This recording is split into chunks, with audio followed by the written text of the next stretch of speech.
Esta es la iglesia Puerta de Esperanza, situada en San Lucas, Zacatepeques, República de Guatemala, en América Central. Para la gloria de Dios, nuestra congregación fundamenta su fe en Jesucristo y en las Santas Escrituras. Agradecemos a Dios que hoy se pueda contar con Internet para cumplir con cabalidad el mandamiento de nuestro Señor Jesucristo, que es predicar el Evangelio en todas partes del mundo. Con mucho agrado, ofrecemos hoy la prédica de nuestro pastor general, el licenciado Gustavo Adolfo Bonilla. Muy bien, buenos días hermanos a todos de nuevo. Hoy nos corresponde ver en la serie de estudios que tenemos los domingos, nos toca ver el capítulo número 12 del libro de Apocalipsis. Así es que vamos a proyectarlo para que ustedes lo puedan ir viendo. ¿Lo ven todos? Ahí dices que hace una Sí, pregunta. ok.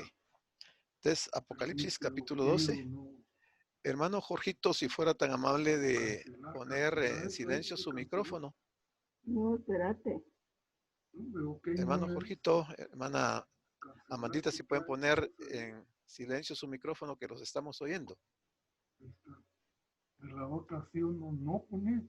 Bueno, no pone, no. Entonces vamos a iniciar.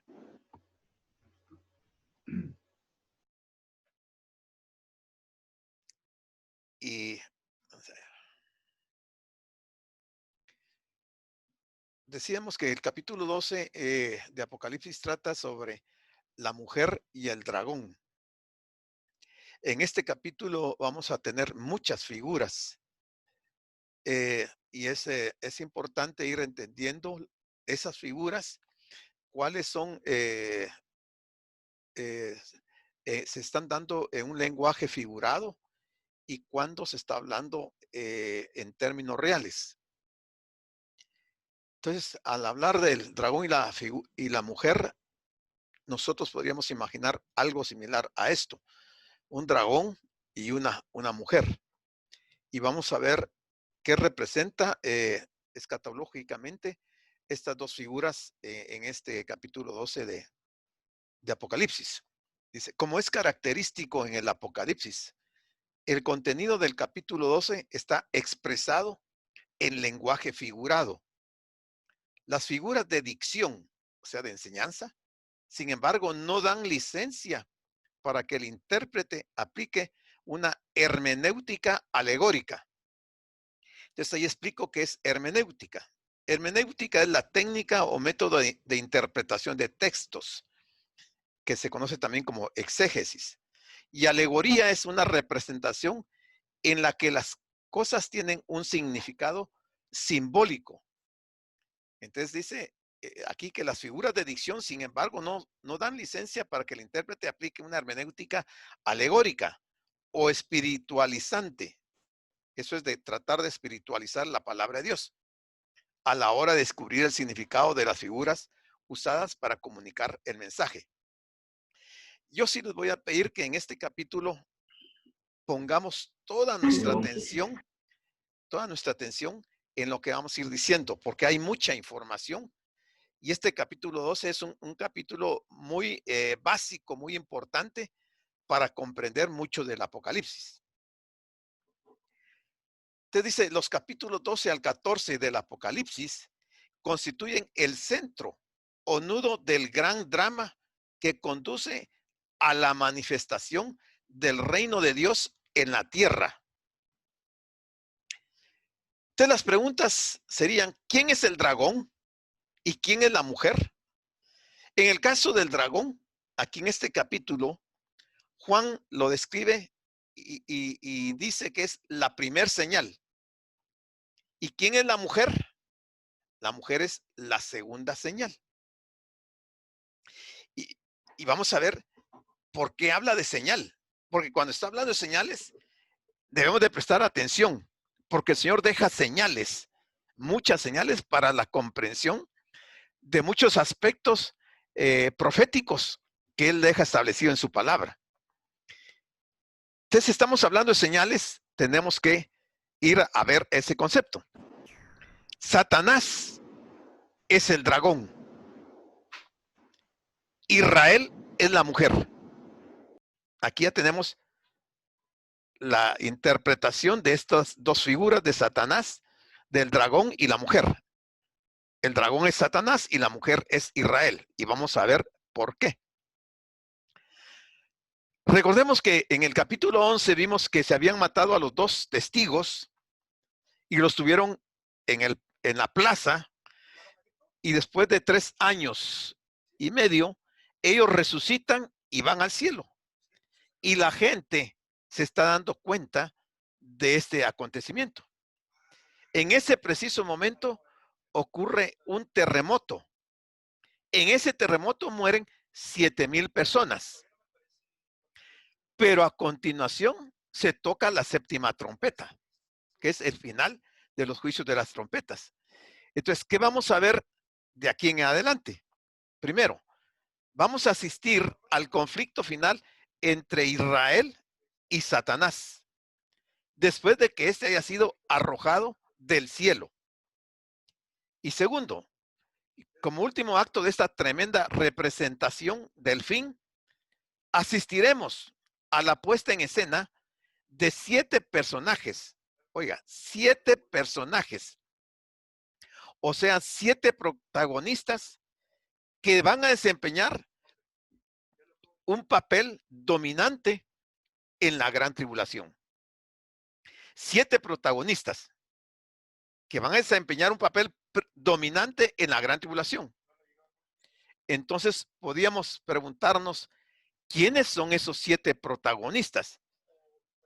Yo les estoy anticipando muchas de las figuras, porque cuando vayamos a ver los textos de Apocalipsis 12, vamos a ir mencionando estos personajes, y por eso quise darles con anticipación de quiénes se tratan, para que cuando lleguemos al texto podamos asociar a estos personajes y estas figuras. Entonces, estos 7 protagonistas son, primero, una mujer, que es Israel. Segundo, un dragón escarlata, que es Satanás. Tercero, un hijo varón, que es Jesucristo. Cuarto, el arcángel Miguel. Quinto, el remanente de Israel. Sexto, una bestia, que es el anticristo, o sea, el líder político. Y séptimo, el séptimo protagonista es otra bestia, que es el falso profeta. Ahí tenemos los dos grandes líderes, uno líder político y el falso profeta, el líder religioso. De esto va a tratar mucho este capítulo número 12. Y por eso, como les dije, quería darles el significado de estos, quiénes son estos 7 protagonistas, para que los podamos ir asociando. Después de ello, vamos a ser una vez más espectadores del, primero, derramamiento de las 7 copas de la ira. Y segundo, la destrucción final de Babilonia comercial y la Babilonia religiosa. Son situaciones bien interesantes que Apocalipsis nos muestra, pero que hay muchas figuras, por lo cual hay que ponerle mucha atención. Los 7 misteriosos protagonistas anteriormente mencionados no son imágenes metafóricas o simbólicas. No son eso. Son personas reales, personas naturales o sobrenaturales. Cuando decimos sobrenaturales, estamos refiriéndonos a la esfera de lo espiritual. Segundo, son personas físicas o espirituales. Y tercero, vamos a ver gobernantes o naciones. Y la identificación que hagamos de cada uno de ellos será muy reveladora para la adecuada comprensión del libro de Apocalipsis. Entonces, por favor, como leímos en Nehemías, pongamos todo el sentido en la lectura y el pasaje y estos pasajes que estamos trayendo a ustedes. Entonces, el versículo 1 del capítulo 12 de Apocalipsis dice: apareció en el cielo, no en la tierra. Apareció en el cielo una gran señal, o sea, una señal muy grande. Y notemos lo enfático que es Juan al poner ese adverbio ahí, decir una gran señal, una gran señal. ¿Qué es una señal? Una señal es un símbolo que representa algo diferente al símbolo mismo. Esta es la primera señal de 7 señales en la segunda mitad del Apocalipsis. Óigalo, van a haber 7 señales. Y esa es la primera señal que Juan nos va a describir y que la está viendo en el cielo. Y esa gran señal es una mujer vestida del sol. Una mujer vestida del sol. Recordemos que no estamos hablando de cosas etéreas, estamos hablando de cosas materiales, pero que están simbolizadas. Juan está usando un lenguaje simbólico. Cuando habla de vestida del sol, y que ya vimos que la mujer es Israel, alude a la gloria, a la dignidad y a la posición exaltada de Israel. A la posición exaltada de Israel. Una mujer, aquí no es una mujer literal, sino una representación simbólica que representó en el Antiguo Testamento a la prometida y esposa de Dios, que es Israel. En Apocalipsis aparecen otras 3 mujeres simbólicas, por lo menos 3. Una es Jezabel, que representa al paganismo. Eso está en Apocalipsis 2:20. La segunda mujer es la que está vestida de púrpura y escarlata, que representa a la iglesia apóstata, que está en Apocalipsis 16, del 3 al 6. Y tercero, la esposa del Cordero, otra mujer, que está en Apocalipsis 19:7, donde dice el texto: gocémonos y alegrémonos y démosle gloria, porque han llegado las bodas del Cordero y su esposa se ha preparado. Este es el símbolo de la iglesia verdadera. Entonces hay un contraste en la iglesia verdadera y la iglesia apóstata, que Juan va a mencionar aquí en este capítulo. Entonces aquí tenemos la pregunta: ¿quién es esta mujer? Ya dijimos quién es. Es la nación de Israel. No es la Virgen María. No es la iglesia. Es Israel. Y al leer los contextos nos vamos a dar cuenta por qué decimos que Juan está viendo en esta gran señal a la nación de Israel. Recordemos que en este momento del capítulo 12 ya estamos en medio de la gran tribulación, en los últimos 3 años y medio.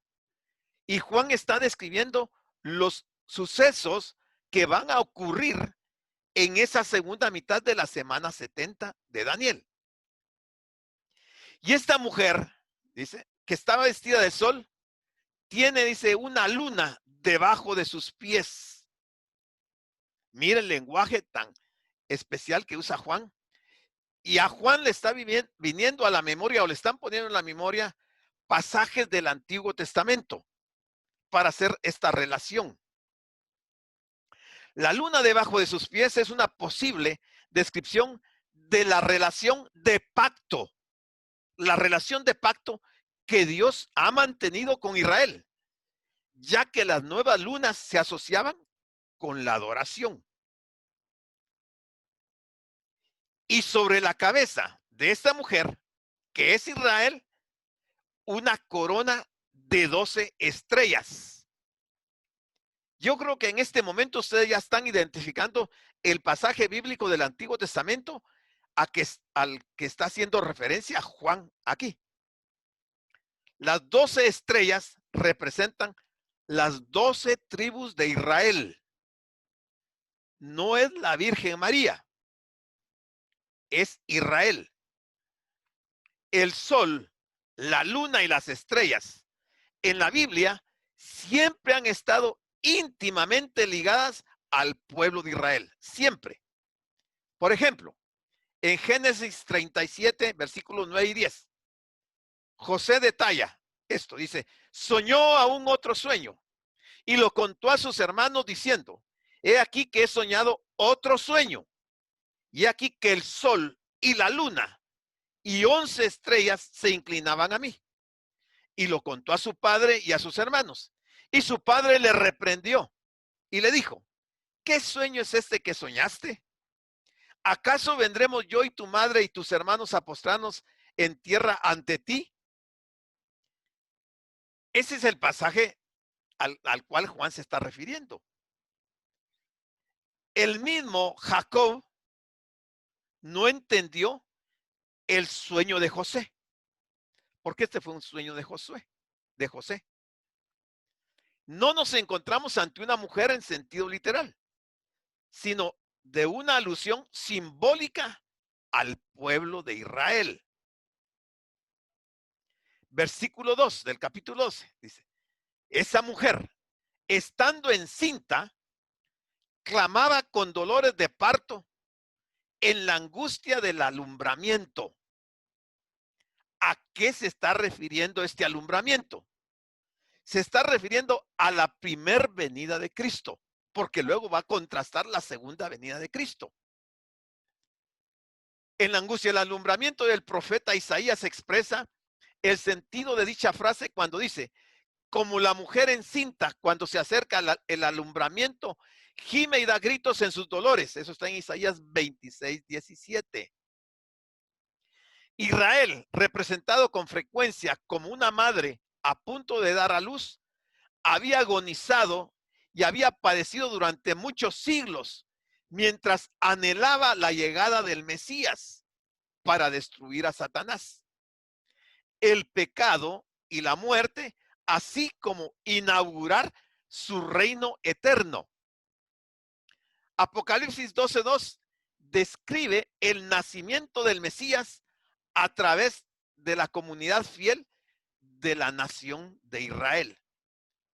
O sea, aquí Juan le está recibiendo la revelación y está poniendo el inicio, el fundamento de los acontecimientos que Israel había estado esperando por muchos años, los cuales eran la venida del Mesías, que en este caso es la primer venida de Cristo, pero luego va a poner en el escenario la segunda venida de Cristo. Y vea los versículos 3 y 4. Dice, también apareció otra señal, ya es la segunda. Dijimos que eran 7 señales. Apareció otra señal igualmente en el cielo, no en la tierra. ¿Y cuál es esa señal en el cielo, esa otra señal? He aquí un dragón escarlata. La primera señal, la gran señal, dice que en la primera Juan dice es la gran señal. En esta segunda solo dice la señal, no dice que es gran señal. Y esta señal es un dragón escarlata. No es un dragón literal. No es eso lo que está viendo Juan. Está usando, como decía, un lenguaje figurado. El enemigo mortal de la mujer, o sea, Israel, es Satanás, quien aparece como un dragón un total de 13 veces en este libro de Apocalipsis. Y podemos preguntarnos entonces, ¿por qué color escarlata el dragón?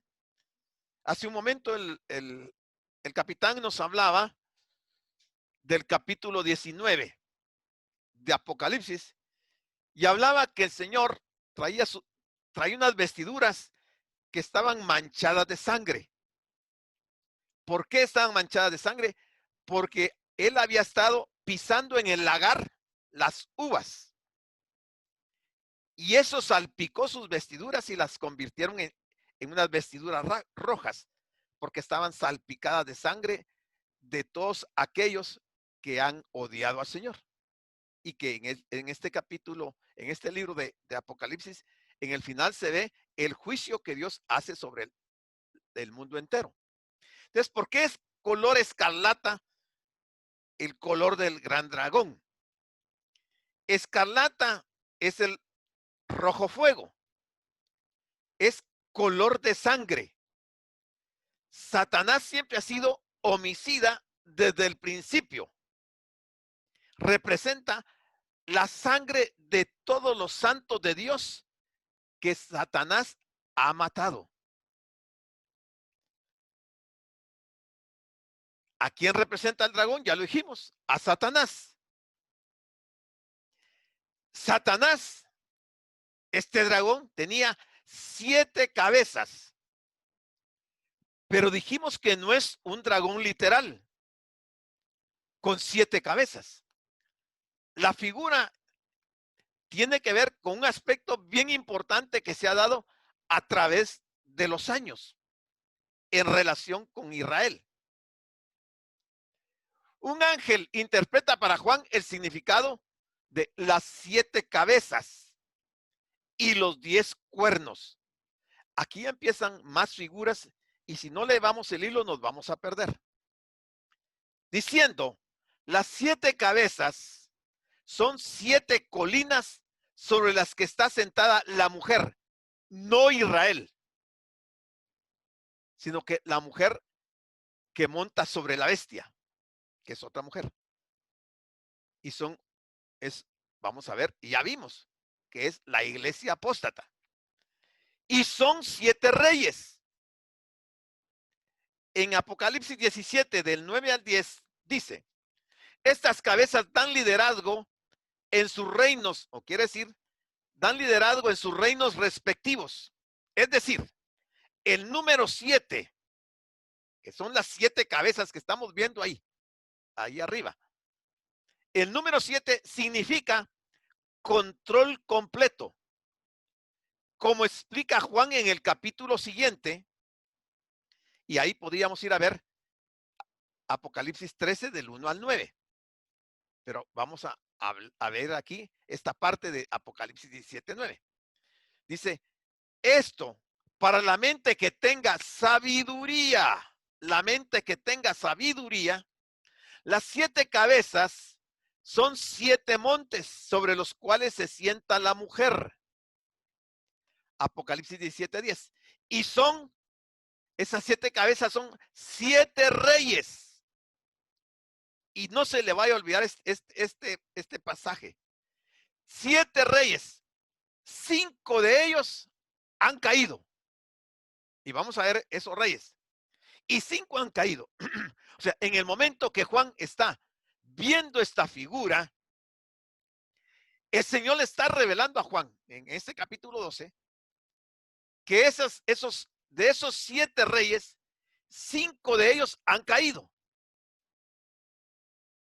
Uno es, ya van 6, 5 han caído.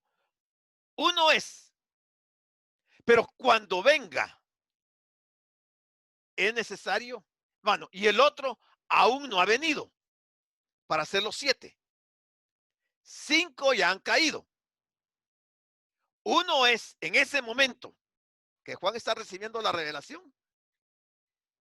Y el otro, el que falta para hacer los 7, aún no ha venido. Y cuando venga, dice, es necesario que dure breve tiempo. Hay un reino que va a venir, pero va a durar poco tiempo. Ya vino, pero va a venir. Cuando decimos ya vino, nos estamos refiriendo a la 4ª bestia de la visión de Daniel.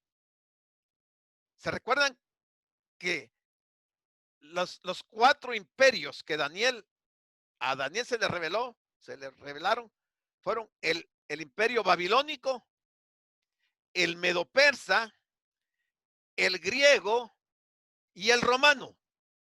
El romano ya fue, pero va a volver a ser. Por eso dice, y el otro aún no ha venido, porque se está refiriendo a la segunda venida de esa 4ª bestia. Recuérdense que Satanás es un perfecto imitador y trata de imitar las cosas de Dios. Quiere imitar, así como el Señor, el Mesías vino la primera vez y viene la segunda vez. Él usa esa 4ª bestia en su primera venida y en su segunda venida, con la idea de confundir a las gentes. ¿Por qué 7 cabezas? El número 7 en este caso sugiere plenitud y representa la concentración de liderazgo y propósito inteligente. Las 7 cabezas representan a los 7 imperios mundiales sucesivos. Entonces, veamos cuáles son esos 7 imperios mundiales sucesivos, de entre los cuales están estos 4 de Daniel. Pero hay otros 3. Entonces, veamos. El primero fue Egipto, que no lo menciona Daniel. El segundo es el asirio, que tampoco lo menciona Daniel. El tercero, el babilónico, que ese sí lo menciona Daniel como primer. El cuarto, el medo-persa. El quinto, el griego, que lo menciona también Daniel. Y el sexto, el romano, que estaba, o sea, cuando dice que 5 han caído, se está refiriendo al egipcio, al asirio, al babilónico, al medo-persa y al griego. 5 ya han caído en el momento que Juan está recibiendo la revelación. Y uno es, dice, es el sexto, el romano, en ese momento que Juan está en la isla de Patmos. El séptimo vuelve a ser el sexto. Solo que aquí este imperio es el del anticristo, que es la cuarta bestia. Y está representado en este caso por 10 naciones, que son los 10 dedos de los pies de la visión de la estatua que tuvo Nabucodonosor. A esos 7 imperios son a los que se está refiriendo el dragón con las 7 cabezas. Las 7 cabezas son esos 7 imperios. Pero además de 7 cabezas, tenía 10 cuernos. ¿Quién? El dragón. El dragón tiene 7 cabezas y 10 cuernos. La expresión 10 cuernos aparece en Daniel 7:7 y 7:24, en la que describe una bestia que aterroriza a la humanidad y personifica a 10 reyes. El último, el término 7 coronas, por último, el término 7 coronas, traducido también como diademas en algunas versiones que están en Apocalipsis 13:1 y 19:12, simboliza su completo control respecto a la supremacía real y soberanía majestuosa que se va a vivir en el periodo de la gran tribulación. Daniel 7:7 dice: después de esto miraba yo en las visiones de la noche, y he aquí la cuarta bestia, espantosa y terrible, y en gran manera fuerte, la cual tenía unos dientes grandes de hierro, devoraba y desmenuzaba, y las sobras hollaba con sus pies, y era muy diferente de todas las bestias que vi antes de ella, y tenía 10 cuernos. Esos 10 cuernos apuntan al final de la gracia, cuando empieza el periodo de la gran tribulación. Cuando se levante la Unión Europea, que se cree que es la Unión Europea, con 10 naciones para formar el nuevo orden mundial, el único gobierno que habrá en el periodo de la gran tribulación, el nuevo orden mundial que va a estar dirigido por 10 naciones, que son los 10 dedos de los pies de la imagen que vio Nabucodonosor. Y que aquí Daniel en 7:7 nos está diciendo que esa cuarta bestia va a tener no solo 7 cabezas, sino que va a tener 10 cuernos. Y son 10 naciones, ya lo dijimos. Los 10 cuernos son el imperio del anticristo en el periodo de la gran tribulación. Y en sus cabezas hay 7 diademas. 7 diademas, pero son 10 cuernos. O sea, 7 coronas, pero 10 cuernos, 10 naciones. ¿Qué representan las 7 diademas? En este caso, representan la autoridad total que tendrá a nivel mundial ese imperio del anticristo.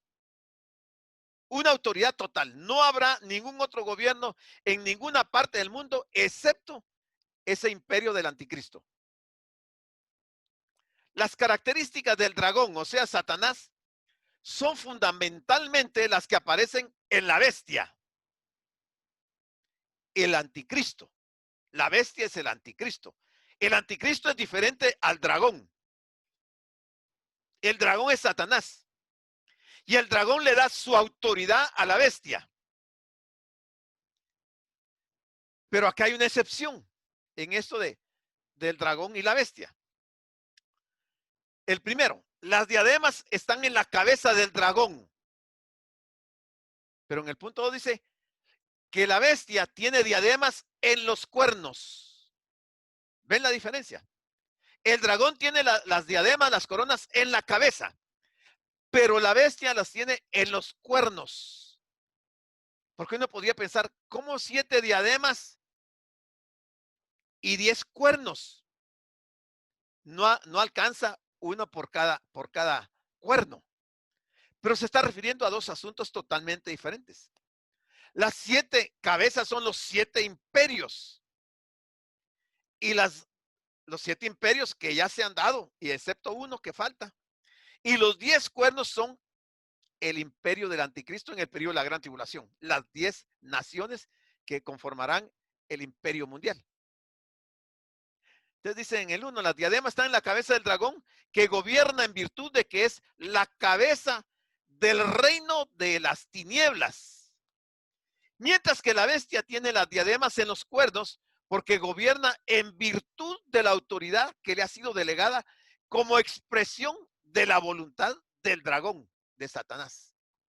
O sea que esos 10 reyes de las 10 naciones estarán gobernando bajo la influencia del mismo Satanás. ¿Se puede usted imaginar lo que va a ser ese tiempo para todos los habitantes del mundo, estando gobernados totalmente por Satanás a través de esas 10 naciones? Y en esa señal, esa segunda señal, Juan ve que este dragón, además de tener 7 cabezas y 10 cuernos, dice, y su cola arrastraba, no arrastra en tiempo pasado, arrastraba la tercera parte de las estrellas del cielo. Aquí hay otra figura interesante. ¿A quiénes representan las estrellas del cielo?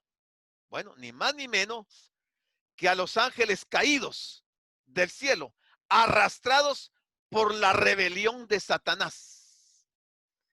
Todo esto lo está viendo Juan en el cielo, en esa señal, en esa gran señal y en la segunda señal.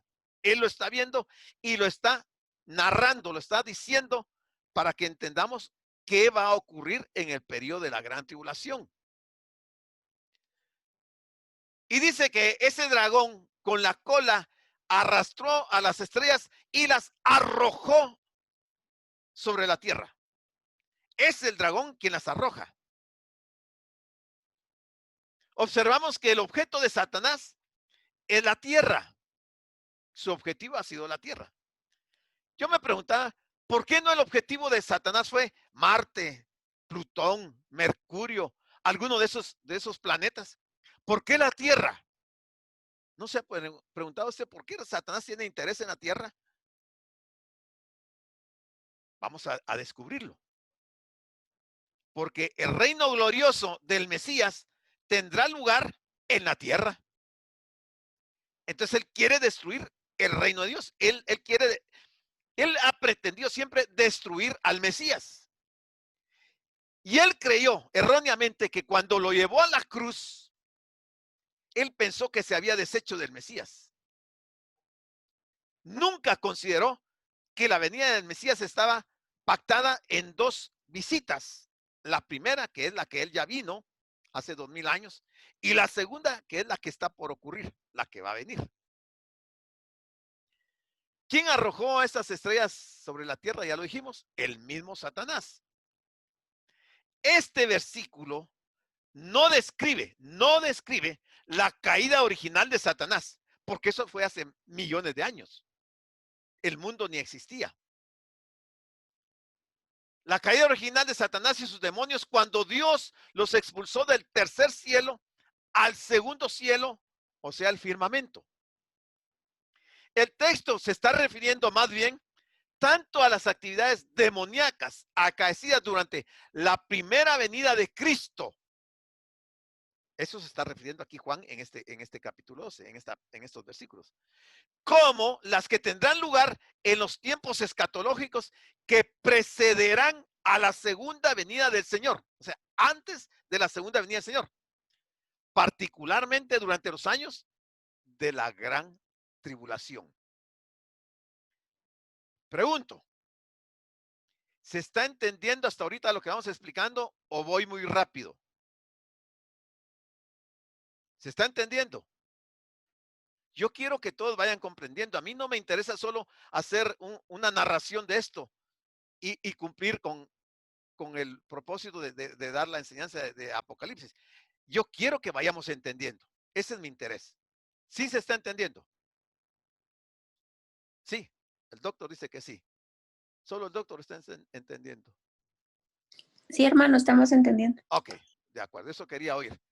Porque si no, me da un poco de pena seguir adelante y que no se esté entendiendo. Ok, continuemos. Y el dragón, la señal que Juan está viendo en el cielo. El dragón se paró frente a la mujer, Israel, ya dijimos, que estaba para dar a luz. Nos está llevando a la primera venida de Cristo, o sea, hace 2000 años. El dragón se paró frente a la mujer que estaba para dar a luz. ¿Con qué propósito se paró el dragón frente a la mujer que está a punto de dar a luz?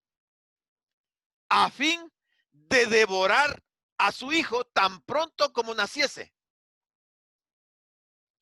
¿Se recuerdan qué pasó cuando el Señor nació en aquellos años? ¿Se recuerdan que José y María tuvieron que huir a Egipto?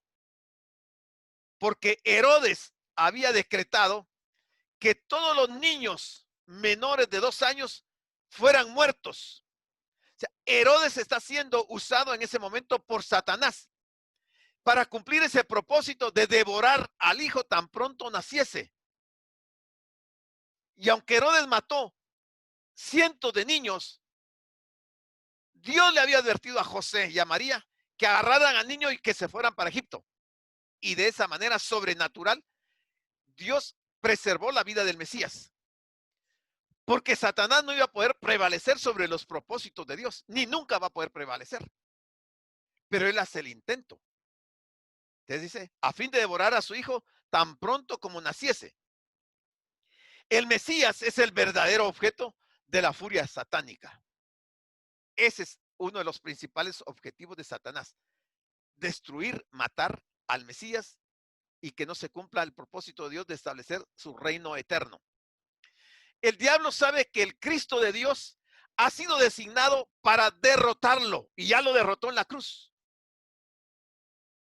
Y para recuperar el dominio universal usurpado por Satanás. Porque hasta el día de hoy, Satanás, en una forma de engaño, ha tomado el reino de Dios aquí en la tierra. Y él se ha proclamado el rey de esta tierra, de este mundo. Pero ese no es el propósito, no era el propósito de Dios. Así es que ese es el objetivo de él, de derrotar, de recuperar el dominio universal usurpado por Satanás. A lo largo de los siglos, Satanás ha querido desaparecer a los judíos y la genealogía de Cristo. A lo largo de los siglos. Y la Biblia, hay suficientes pasajes que nos describen eso. Por ejemplo, bajo la influencia de Satanás, Caín mató a su hermano Abel. Ahí Caín no se dio cuenta que estaba siendo usado por Satanás. Porque la descendencia iba a venir de Abel. Pero lo mató, tratando de destruir, de que no se cumpliera el propósito de Dios. Lo que no sabía Satanás era que Dios iba a levantar a Set. ¿De dónde vino la descendencia del Señor? Segundo, el faraón planeó ahogar a Moisés. No pudo desaparecer a Moisés. Todos sabemos la historia. El rey Saúl quiso matar a David. No pudo matar a David. Amán tramó aniquilar a la reina Esther y a Mardoqueo y a los judíos que vivían en las provincias de Persia. Finalmente no pudo, porque Dios los preservó. Quinto, Herodes el Grande sacrificó a los hijos varones de menos de 2 años en Belén, queriendo asesinar a Jesucristo. Finalmente, Herodes mató a Jesucristo. Los ataques de Satanás contra la mujer prosiguen hasta que Cristo retorne. Porque la agenda de Dios continúa. El propósito de Dios va a cumplirse. Y Cristo tenía que morir hace 2000 años, pero Él lo hizo de una forma voluntaria. Él dio su vida. Nadie le quitó la vida. Satanás cree que Él lo mató, pero el Señor mismo dio su vida con el objeto de redimir no solo a los santos del Antiguo Testamento, sino que a los santos del Nuevo Testamento. Entonces había que pagar un precio de la redención y ese precio solo era la vida de Jesucristo. Entonces Él voluntariamente fue a la cruz para redimirnos y para salvarnos. Cuando Satanás se percata de eso, entonces fragua el otro plan, el segundo plan. Se entera de que Cristo viene en una segunda venida y entonces va a preparar a su gente para ir a Israel y destruir a la nación de Israel. Y de esa manera evitar y luchar contra Cristo en su segunda venida. Lo cual no va a suceder así, sino que va a suceder todo lo contrario. El dragón está en rebeldía contra quien originalmente lo creó. El que lo creó lo hizo lleno de sabiduría y acabado en hermosura, según Ezequiel 28, 12 al 19. Pero Dios terminará con esa rebeldía de manera final y total cuando los reinos del mundo vengan a ser del Señor y de su Mesías. Eso está, lo vimos en Apocalipsis 11:15. Está en el Salmo número 2 también. ¿Quién es la mujer otra vez? Israel. ¿Quién es el dragón? Satanás. Lo estoy repitiendo para que se nos vaya quedando. ¿Quién es el hijo? El Mesías. Apocalipsis 12:5. Y ella, la mujer, o sea Israel, dio a luz un hijo varón. ¿Quién es el hijo varón? El Mesías. Que dice que regirá, futuro, regirá con vara de hierro a todas las naciones. Esto es el Salmo 2. Y su hijo fue arrebatado para Dios y para su trono. Ahí está hablando de la resurrección de Cristo. Cuando dice su hijo fue arrebatado para Dios, está hablando de la resurrección de Cristo. ¿Para qué lo arrebató el Señor? Lo resucitó. Para que se siente en su trono. Eso está diciendo Juan. ¿Cuándo fue el alumbramiento? En la primera venida. ¿Cuándo regirá con vara de hierro? En el milenio, o sea, en la segunda venida del Mesías. Ahí va a regir con vara de hierro. ¿Cuándo fue arrebatado el Hijo? En su resurrección y ascensión. Mire todas las figuras que tiene Apocalipsis, interesantísimas para poder entender el libro de Apocalipsis. Continuemos. Apocalipsis 12:6. Y la mujer huyó al desierto, donde tiene el lugar preparado por Dios, para que ahí la sustenten por 1260 días. Ya no está hablando de la primera venida. Si se da cuenta, el cambio tan brusco que hay en esta profecía. Porque aquí sí sigue hablando de esa mujer que es Israel. Pero está hablando que en la persecución que el dragón hará contra Israel, en la gran tribulación, Dios va a preservar a Israel y la va a llevar de nuevo al desierto. Y ahí la va a sustentar por 3 años y medio, que son los 1260 días. Si recordamos, Los dos testigos van a estar predicando por 3 años y medio. Aquí Israel va a estar en esos 3 años y medio en el desierto, huyendo por la persecución del anticristo, del dragón. Pero ahí va a ser sustentada. Y aquí vamos a ver un pasaje de la Biblia que nos ha costado mucho entender, que está en Mateo 25. ¿Se recuerda usted que el Señor dijo en Mateo 25, refiriéndose a sus ovejas, a los que están a su derecha? Les dirá: venid benditos de mi Padre al reino preparado para vosotros, porque tuve hambre y me diste de comer. Se está refiriendo a Apocalipsis 12:6, donde va a ser sustentada la iglesia. Va a ser sustentada, no va a morir de hambre. Tuve hambre y me diste de comer. Estuve enfermo y me visitasteis. En la cárcel estuve y vinisteis a mí. Estuve desnudo y me cubristeis. Se está refiriendo al pueblo de Israel que va a estar en el desierto, en la persecución criminal que hará el dragón en contra de Israel por 3 años y medio. Israel será protegido por Dios.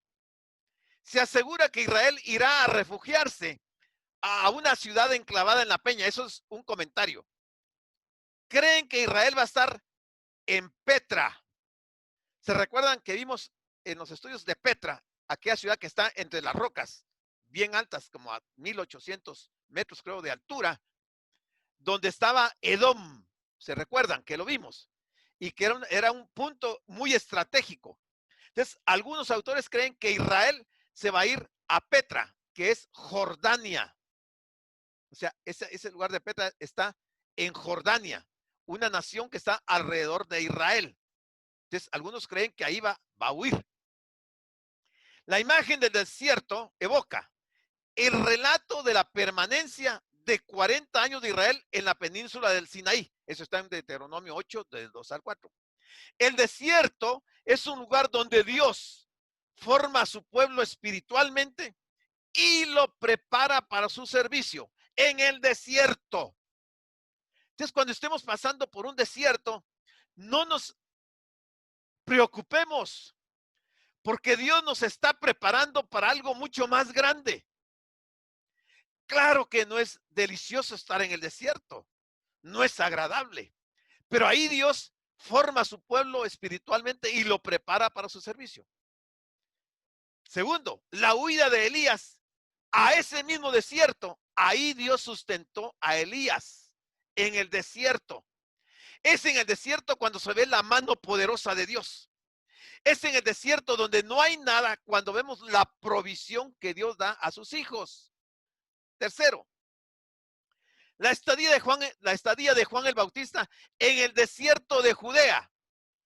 Ahí a Juan se le reveló el evangelio y el programa de Dios para anunciar, para hacer el papel que le correspondía de ser el pregonero del Mesías. Fue en el desierto donde fue preparado. El mismo Señor estuvo en el desierto. ¿Se recuerdan? Estuvo 40 días ayunando en el desierto. Y ahí Satanás trató de destruirlo y no pudo. Y el Señor lo venció con la palabra. Pero Pablo también estuvo en el desierto, en Arabia. Eso está en Gálatas 1, del 17 a 18. Y ahí en el desierto a Pablo se le reveló el nacimiento de la iglesia y los acontecimientos que se darían en el periodo de la gracia, en la dispensación de la gracia. Es en el desierto donde el Señor hace muchas cosas extraordinarias. Pero el desierto no es agradable. Nadie queremos estar en el desierto. Pero cuando Dios nos escoge, nos va a mandar a un desierto para prepararnos y para sustentarnos. Dios protegerá a Israel de Satanás al suministrarle escondite en el desierto. Quizás, este es otro comentario, en la región de Moab, de Amón y de Edom. ¿Y de dónde sacamos eso? Ahorita lo vamos a ver.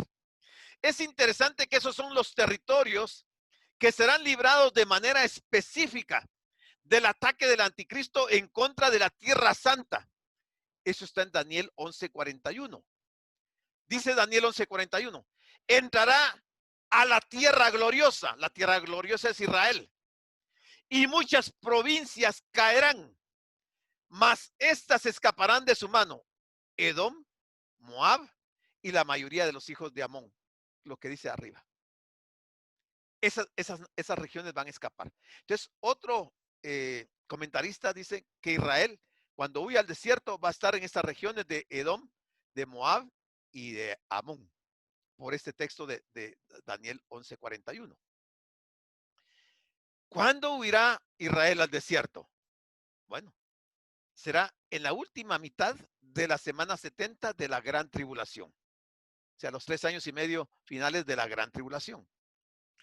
El desierto es tanto un lugar de disciplina como un sitio de provisión. Hay disciplina y hay provisión. Dios sacó al pueblo de Israel de Egipto y lo condujo al desierto. Y ahí el pueblo fue sustentado, pero también fue disciplinado. No se escaparon. Ahí fue disciplinado. O sea, es otro punto que hay que considerar, que puede ser que el Señor nos lleve al desierto porque quiere disciplinarnos. Muchas veces el desierto es parte de la disciplina de Dios para sus hijos. Para sus hijos, no para los inconversos, no para los impíos, no para los idólatras, no para los servidores de Satanás, para sus hijos. El desierto es además un escenario de arrepentimiento, porque si hay disciplina, lo que le sigue tiene que ser un arrepentimiento. Juan el Bautista salió al desierto de Judea y desde ahí llamó a sus paisanos al arrepentimiento. A veces nos cuesta distinguir cuando Dios nos está disciplinando. Y creemos que por ser hijos de Dios no debemos de ser disciplinados. Pero díganme, hermanos, yo creo que la mayoría de ustedes y yo mismo, en su tiempo fuimos disciplinados por nuestros padres. ¿Es cierto o no? ¿Verdad que fuimos disciplinados por nuestros padres? Y lo hicieron nuestros padres porque nos odiaban y nos querían matar. ¿Verdad que no? ¿Por qué lo hicieron? Para que nos arrepintiéramos de algunas cosas malas que estábamos haciendo. Lo hicieron por amor a nosotros, porque nos amaban, nos disciplinaron. Entonces Dios está disciplinando a su iglesia porque la ama, no porque la quiera destruir. Pero si Dios está disciplinando y estamos en el desierto, entonces arrepintámonos. Si no, la disciplina no se va a terminar hasta que haya un arrepentimiento.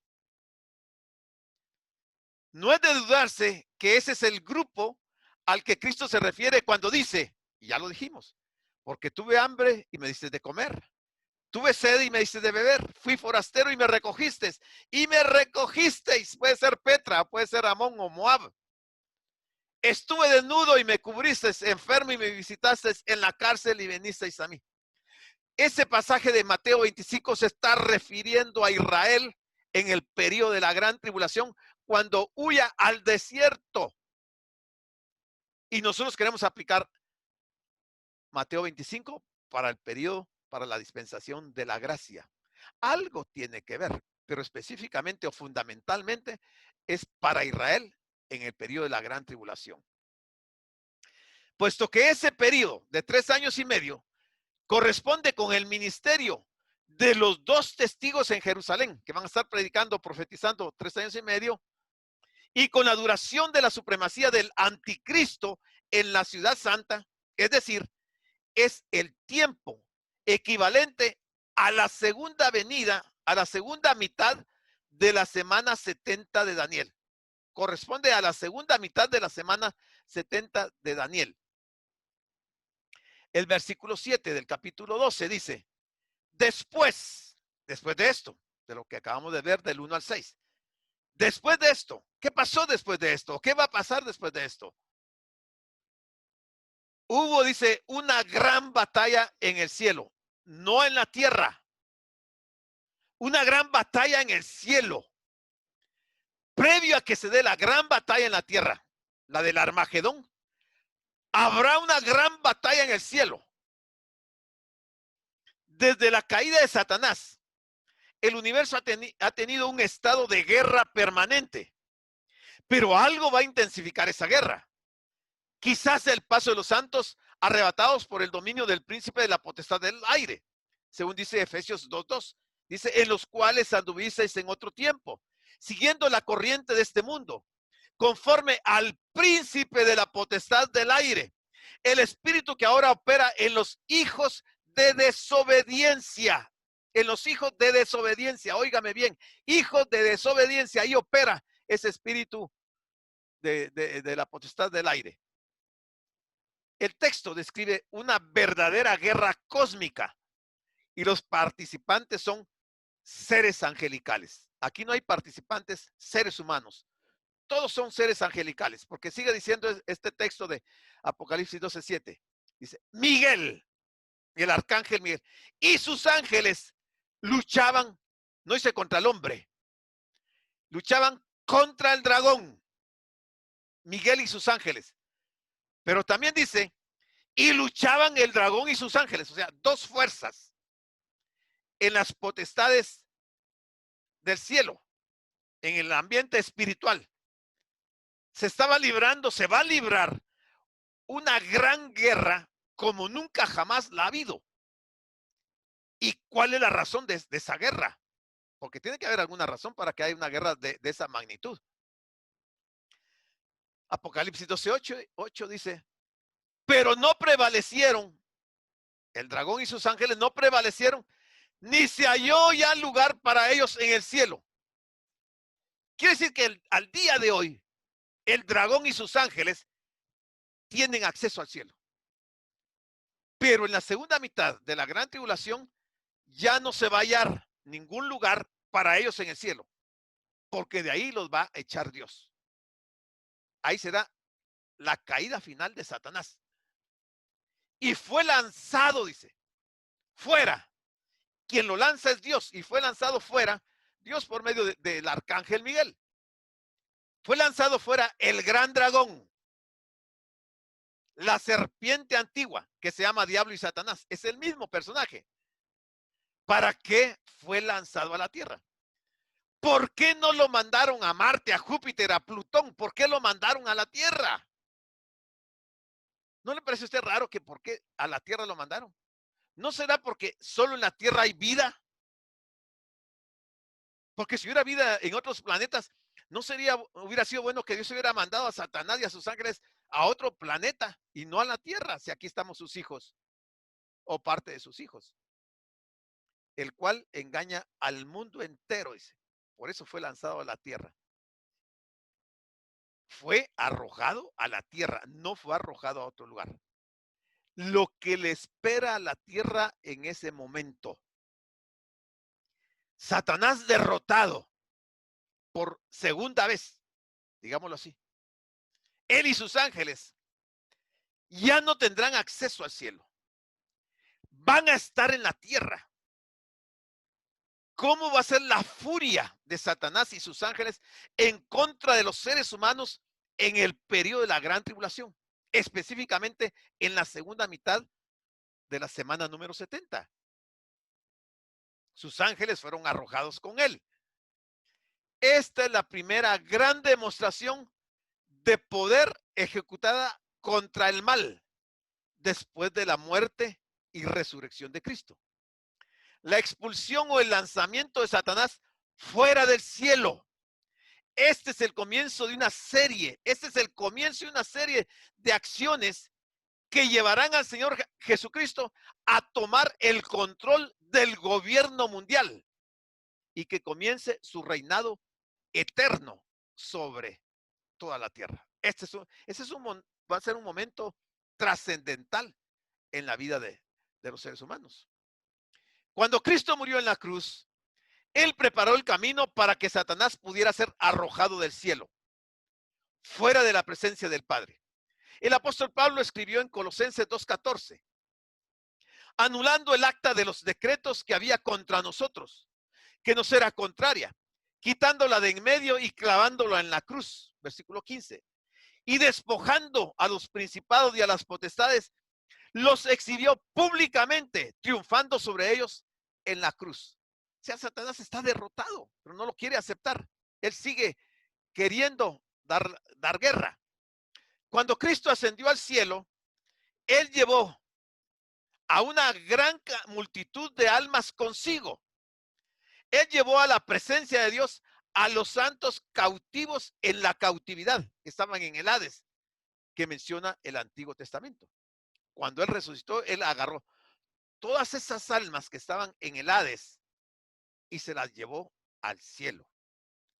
Y eso lo consiguió por medio de su muerte y su resurrección. Ahí venció a Satanás. Ahí es otra forma de haber vencido a Satanás. Pero Satanás sigue insistiendo. La tierra y sus habitantes, además, sufrirán a causa de la presencia, no solo de Satanás, sino también de sus ángeles o demonios. Precisamente es eso lo que hace de la tribulación la época de mayor actividad satánica jamás experimentada en la tierra. ¿Se recuerdan que vimos en un capítulo anterior que cuando Satanás cae, esa estrella cae del cielo, le dan una llave, la llave del abismo, del pozo del abismo, y él abre la puerta del pozo del abismo y salen todos aquellos seres demoníacos que parecían langostas, según Juan lo describe? Los peores demonios van a salir de ahí para este periodo de la gran tribulación, y es lo que está diciendo Juan aquí, está enfatizando, está ratificando, que precisamente eso es lo que hace de la tribulación la época de mayor actividad satánica jamás experimentada en la tierra. Bueno, entonces dice el versículo número 10. Entonces, hasta aquí Juan estaba viendo las señales en el cielo, la gran señal y la otra señal, y está viendo lo que va a suceder aquí en la tierra con Satanás. Pero repentinamente, dice Juan, oyó una gran voz en el cielo que decía, repentinamente, oyó una gran voz, no una voz, una gran voz, y la oyó en el cielo, no en la tierra, que decía, ahora ha venido, ¿qué? La salvación. Si estamos en el periodo de la gran tribulación, no está hablando de la salvación que nosotros ya tenemos como un beneficio de parte de Dios al haber venido Jesucristo a morir en la cruz.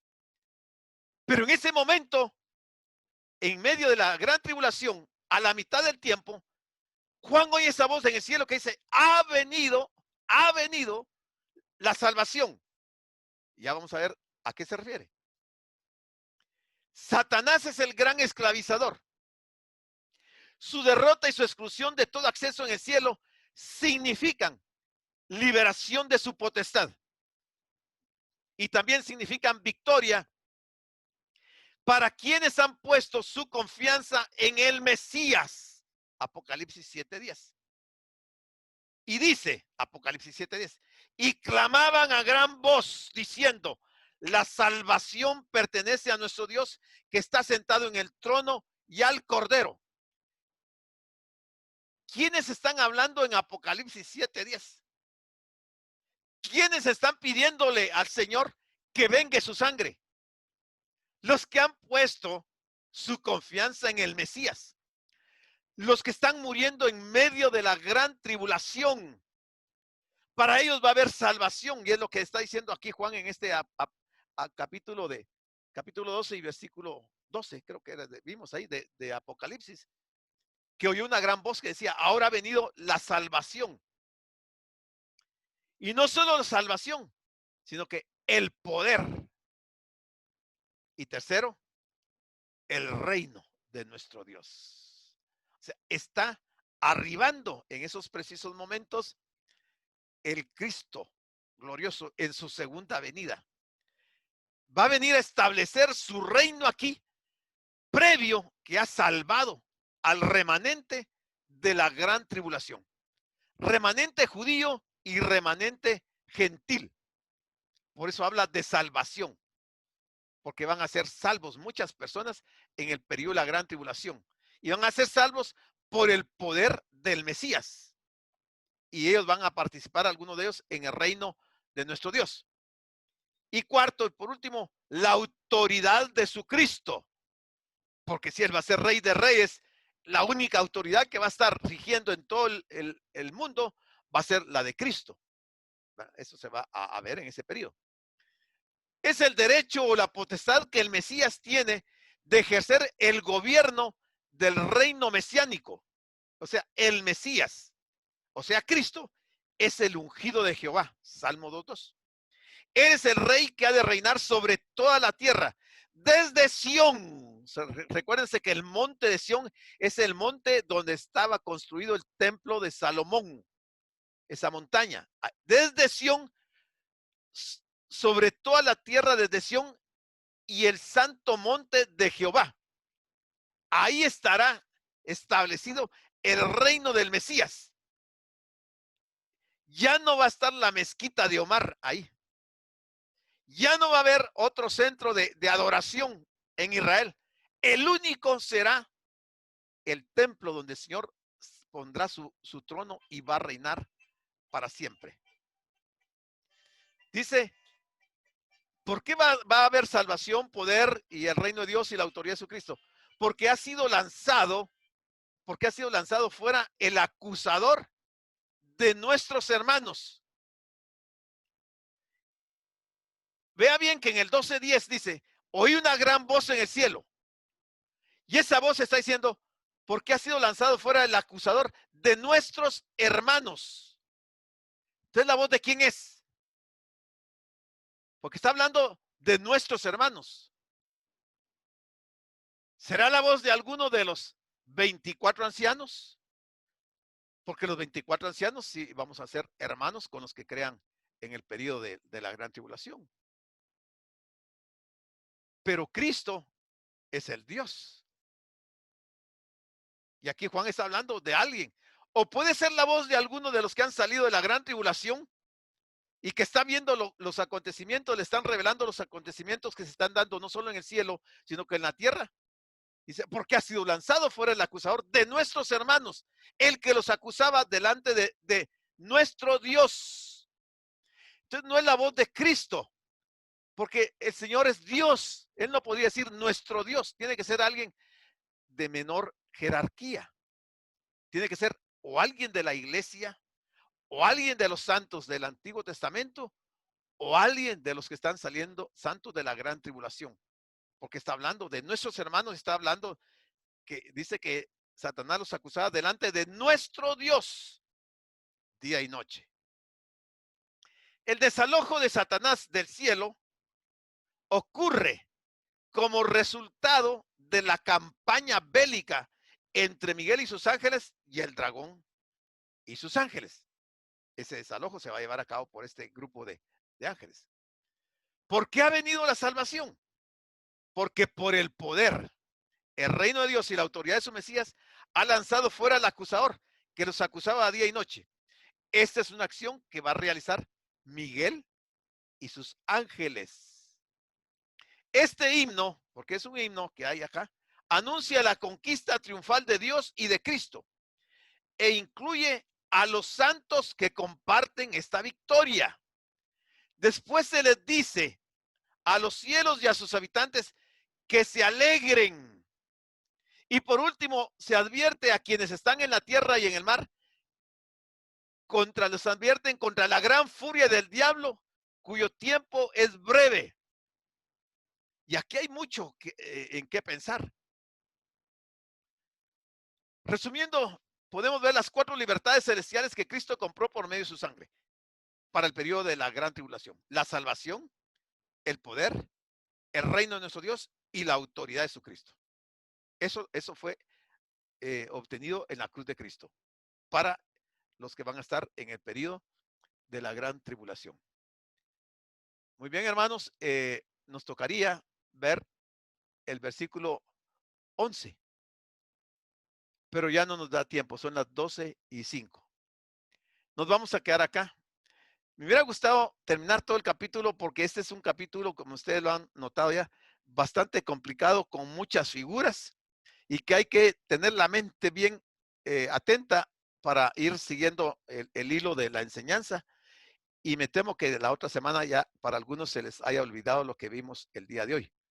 Pero esperamos que no. Si usted lee su Biblia, puede retener esto que hemos enseñado el día de hoy. Así es que, hermanos, muchas gracias por su atención y dejamos el tiempo por si hay alguna pregunta, algún comentario, algún aporte o algo que quisieran exponer.